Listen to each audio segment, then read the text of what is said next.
dai pezzi di ferro li faccio diventare pezzi di ferro che parlano.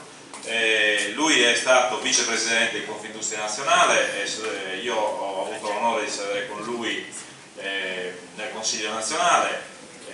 Lui, quando si parla di industria 4.0 e di tutto quello che era iperammortamento e superammortamento, è stato tra coloro i quali avevano scritto quelle leggi che all'epoca avevamo proposto al ministro Calenda e che in parte, se le mandate un pochino, le hanno prese in considerazione. Quindi è un profondo conoscitore del sistema e lascerei la parola a lui, che si presenta tranquillamente da solo.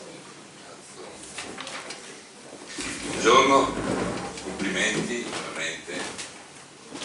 Non è vero che le cose esistono solo nel Veneto e nella Lombardia, la dimostrazione è quello che avete fatto oggi, veramente, è quello che ha detto anche il Presidente della Camera di Commercio, che con la digitalizzazione si è tutti più, non si è isolati ma si è connessi veramente.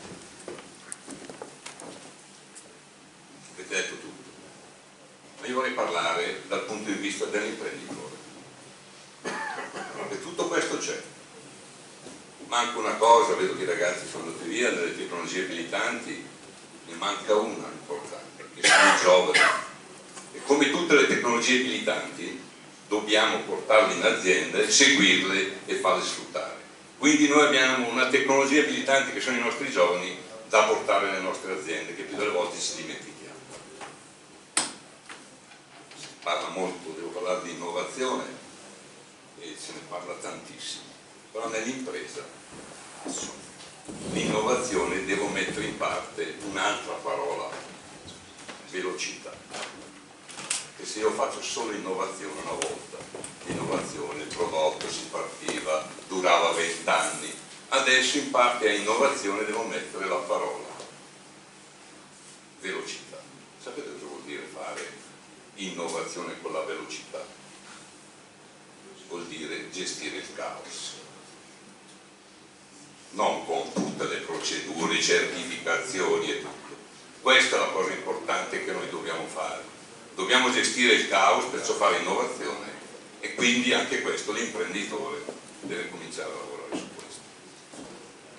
Io, è stato detto moltissimo anche dal professore, io parto da slide banalissime.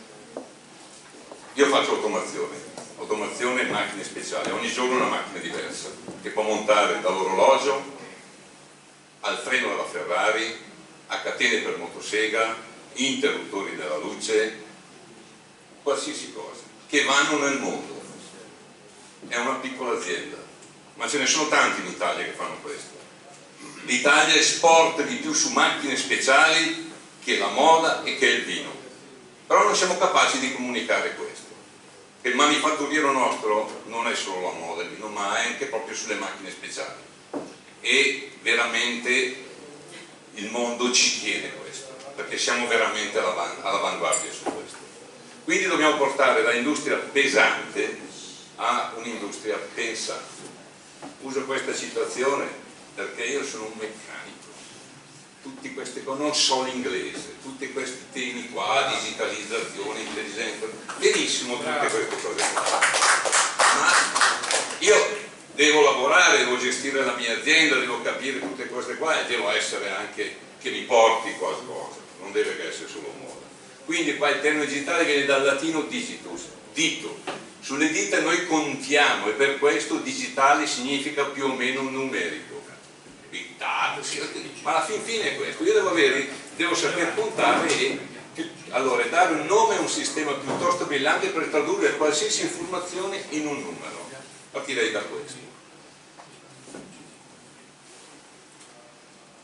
Questa è la slide più importante che ritengo. Il professore prima è volato via velocemente sul discorso, quella slide dove parlava della 500. Noi stiamo tornando alla produzione del 1850. Questo che ci deve far riflettere. Tutto quello c'è. Ma questo sta succedendo, scusate. Cosa sta succedendo? Stiamo tornando alla produzione del 1850. lotti 1, personalizzazione. Tutto deve essere, perché devo fare quello che chiede il cliente, quello che chiede il mercato, non quello che so fare. Queste le nostre aziende, vado avanti a fare questo. No, il mercato sta cambiando in questa logica qua. Stiamo portando alla personalizzazione. Devo fare un lotto 1, produrre un pezzo in meno di quello venduto, e quando lo vendo devo saper fare qualsiasi cosa mi chieda nel mio settore. Poi allora vado a prendere tutto quello che avete detto fino adesso, le tecnologie, ma perché? Dov'è che devo portare la mia azienda? Questo è il motivo, penso, più importante, perché veramente avete portato gli esempi stratosferici. Ma per che cosa devo farlo? Perché il mercato mi chiede questo, indipendentemente dalla grandezza dell'impresa. Quindi noi dobbiamo avere, le aziende devono essere flessibili. Vede la velocità, io faccio macchine per cerniere, 3600 pezzi ora. Mi fermo qua, ve lo spiego dopo, se no è la novità un po' dopo. Essere riconfigurabili, essere interconnesse, e l'ultima parola, valorizzazione del know-how, che noi stiamo dimenticando. Questo è un problema grave per le piccole e medie imprese. Facciamo tutto questo, mettiamo tutti gli OT, mettiamo tutti gli iPad, tutta l'intelligenza artificiale delle nostre imprese importanti, ci va via il capo officina, l'azienda è finita. Una volta l'imprenditore aveva in mano l'azienda, era lui che decideva. Con tutte queste tecnologie non è più lui che decide, deve attorniarci da specialisti in azienda, ma quando va via lo specialista, l'imprenditore prima è ricattato. Questo. Quindi, cosa vuol dire valorizzazione know-how? Si è visto prima l'intelligenza artificiale un passaggio, registrazione della conoscenza.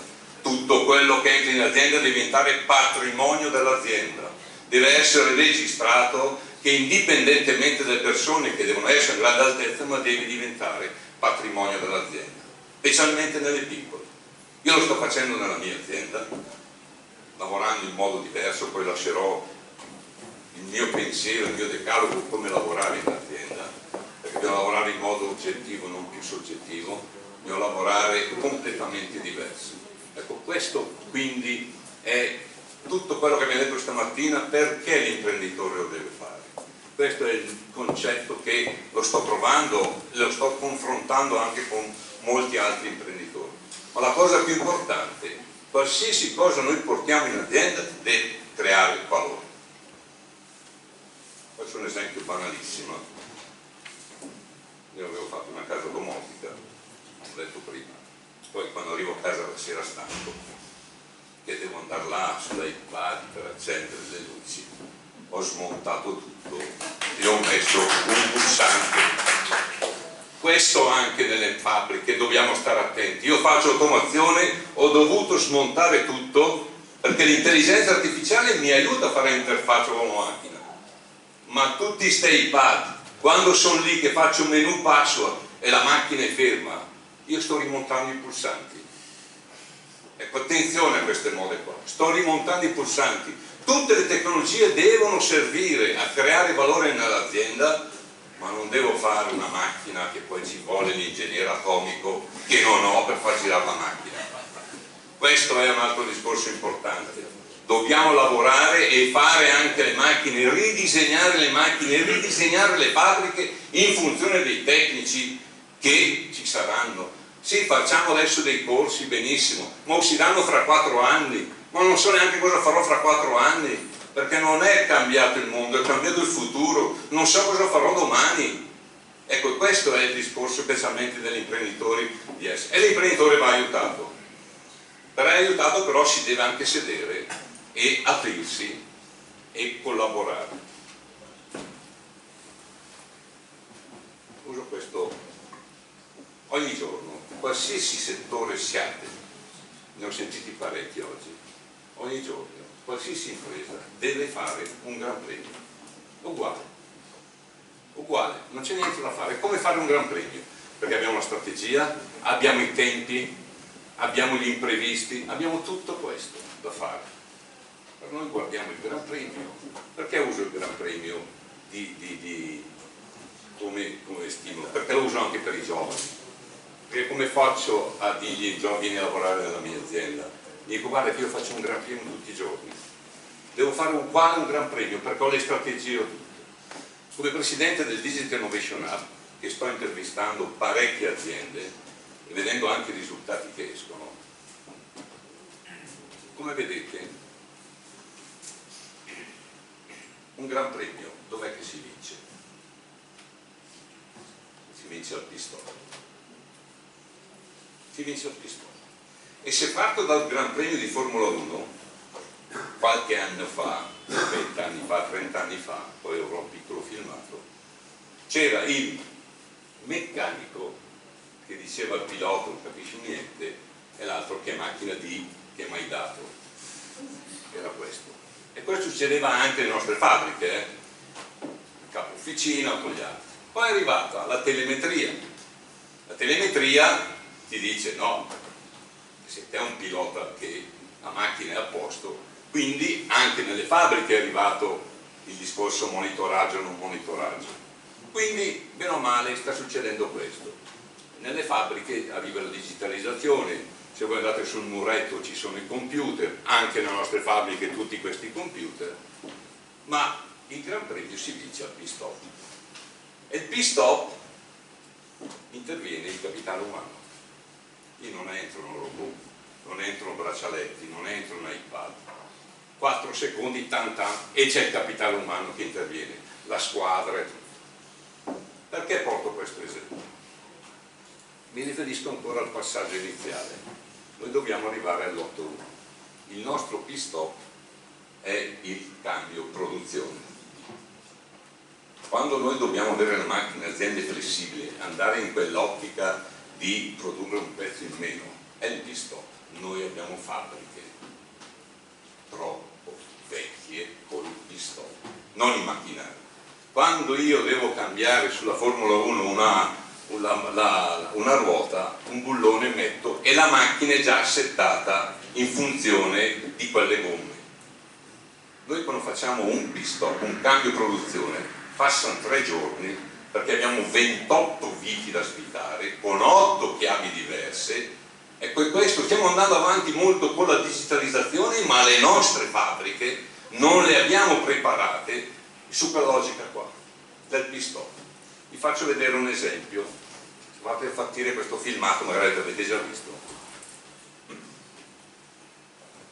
Vi dà il senso. 2009, 2013, 1950.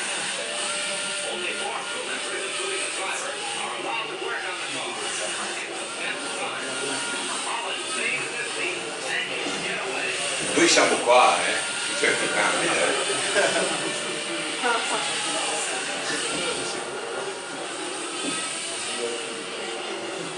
4 secondi, 28 secondi, qualche minuto, se... Ecco. Questo che abbiamo parlato di industria 4.0, io parlo ancora, scusate, sono meccanico, di meccatronica. La vera rivoluzione è venuta quando è arrivata la meccatronica, quando abbiamo cominciato al pezzo di ferro a dargli un po' di intelligenza, e questo è che andiamo avanti.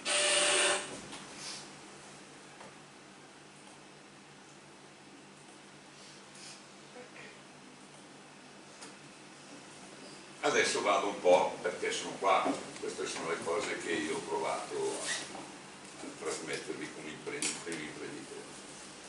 Parliamo molto di iper superammortamento, parliamo molto di perfetto questi incentivi, però ci dimentichiamo, siccome tu giustamente hai detto abbiamo partecipato a scrivere queste cose qua dal basso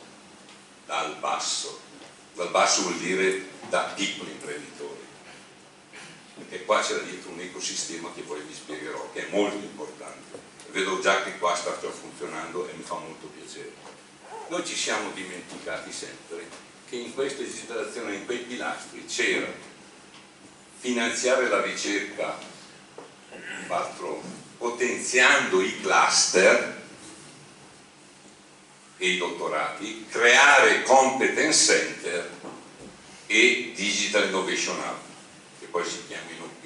Ecco, questo è quello del progetto del piano Calenda, che si sente parlare poco, che invece è molto più importante. Questo è un passaggio che mi sento, perché sono stato presidente del cluster Fabbriche Intelligenti, un piccolo imprenditore che diventa presidente del cluster Fabbriche Intelligenti a livello nazionale, e questo fatto da piccole imprese. Questo che dobbiamo noi imprenditori anche a essere su questi tavoli e indirizzare cosa serve a noi. Non lo possono sapere loro se non cominciamo noi. Quindi questo vuol dire anche noi imprenditori delle volte mollare un po' la nostra azienda e dedicarci a cosa sta tornando, cosa sta girando intorno.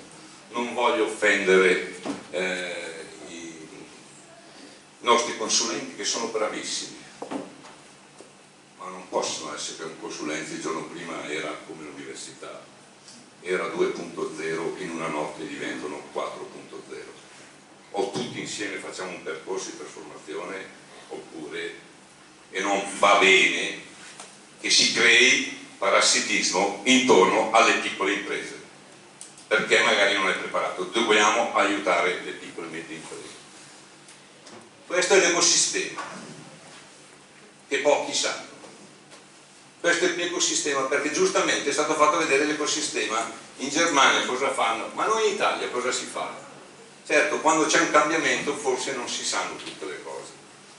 Questo è l'ecosistema, dove c'è la regione, c'è la nazione e c'è l'Europa, dove, e sono stati fatti i cluster nazionali, non c'è solo Fabbrica Intelligente, sono 12 cluster che hanno scritto le roadmap date al governo il MIUR, perché non si può fare il piano nazionale della ricerca lasciando fuori il manifatturiero, quindi anche i cluster nazionali. Chi c'è dentro nel cluster nazionale?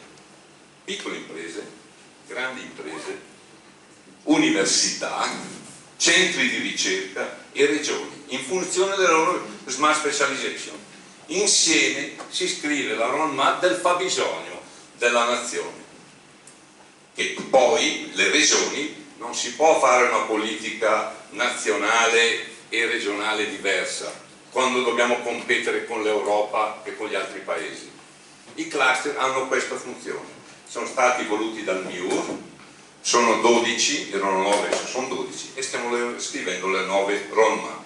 Finalmente siamo riconosciuti, sono stati riconosciuti e vengono finanziati perché hanno l'obiettivo di scrivere la roadmap in funzione delle fabbriche intelligenti o le smart community, i trasporti, il mare, c'è tutte queste cose di cui poi dobbiamo lavorare insieme in modo di aiutare, di portare poi, perché non può la moda fare una cosa, i cluster fabbriche intelligenti, chi deve decidere, dobbiamo portargli dei documenti già preparati. Dal cluster nazionale esistono i cluster regionali voluti e riconosciuti dalla regione, dove fanno il discorso. Per esempio in Lombardia c'è AFI, che è il cluster della fabbrica intelligente, ma ci sono altri 9 cluster voluti e riconosciuti dalla regione. Questo è. Ci sono i cluster naturalmente europei. Ecco, il nome cluster vuol dire, ecco, io parlo del cluster voluto dal MIUR e sono solo 12 riconosciuti dal MIUR. Noi come cluster fabbrica intelligente abbiamo preparato la roadmap, ma abbiamo anche scritto quel famoso bando sulla fabbrica intelligenti finanziato da 500 milioni bruciati via molto velocemente, perché i progetti sono già stati scritti con le imprese, perché noi dobbiamo arrivare a partire di avere il progetto e poi trovare i soldi, non mettere i soldi e quindi fare il progetto per portare a casa i soldi. Non so se cambia molto su queste cose qua. Quindi da questo sono arrivati i competence center. Come sapete, sono appena partiti, sono 8, purtroppo vengono visti solo a livello regionale, ma i competence center sono nazionali e dovrebbe essere specializzati, ognuno per un ambito, per coprire tutto a livello nazionale. Sono nati i DIC, Digital Innovation Hub, che potrebbero essere anche i PIL, dove qua, come vedete, c'è università, ci sono le fabbriche, insieme che collaboriamo per fare questo ecosistema, per arrivare alle DIC. Le DIC è un sistema di finanziamento europeo che poi farò un piccolo passaggio, che dobbiamo portare avanti come ecosistema, perché la comunità europea, si parla di qualche miliardo, viene messa a disposizione su questi EDIC a livello nazionale, europeo, sull'intelligenza artificiale, ma verranno riconosciuti solo a livello regionale minimo. Però devono avere tutte certe competenze, e tutte le competenze, come si è visto adesso, non lo può avere un soggetto solo, ma tutti, compreso l'università e tutti. Vi farò un passaggio su questo e sto lavorando molto su questo. Digital Innovation Hub che si chiama della Confindustria, sono una ventina, dove abbiamo un coordinamento. Io faccio parte, oltre a essere presidente della Lombardia, sono anche dentro nel digital della Calabria e del digital dell'Umbria, e stiamo coordinando su questo. Cos'è che fa? Torniamo indietro. Per me il Digital Innovation Hub, come potrebbero essere i PIL, noi abbiamo bisogno di creare il dottore dell'imprenditore, che lo ascolti, perché piccolo imprenditore con tutte queste tecnologie gli fanno digitalizzare anche l'inefficienza. Questo è il concetto che Confindustria si sta dando. Nella quota associativa, infatti i DIC sono finanziati dalle Confindustria, farò vedere come facciamo in Lombardia, che poi la regione ci ha dato altri soldi.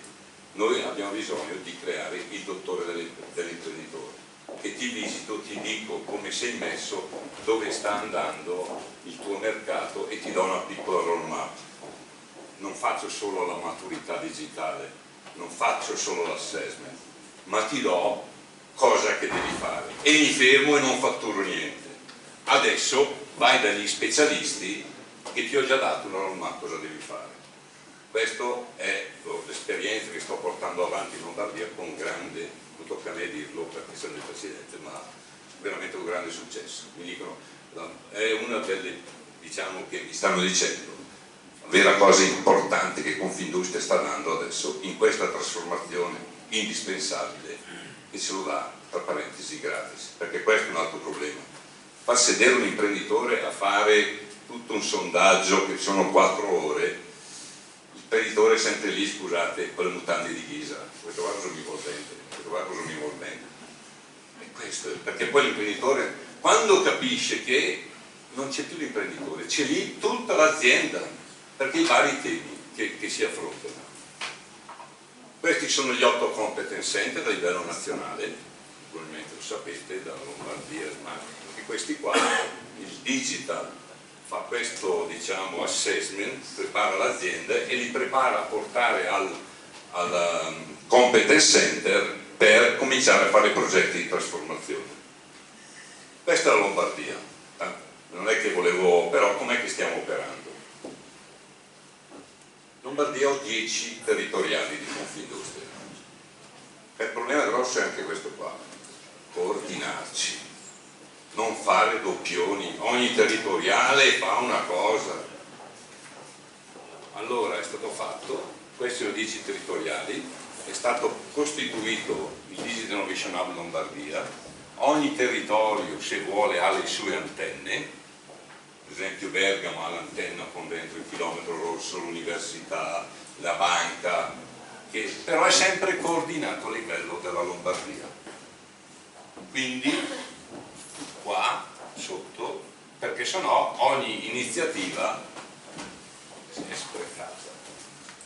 Perciò anche gli interventi come questi è coordinato dal Digital Innovation Hub Lombardia in modo di non fare doppioni, perché l'imprenditore deve andare su questo, ma deve essere a un livello di non fare 1000 cose senza poter colpire l'imprenditore. Cos'è che facciamo? Informiamo, mostriamo, misuriamo indirizziamo. Questo è quello che fa il TG Innovation.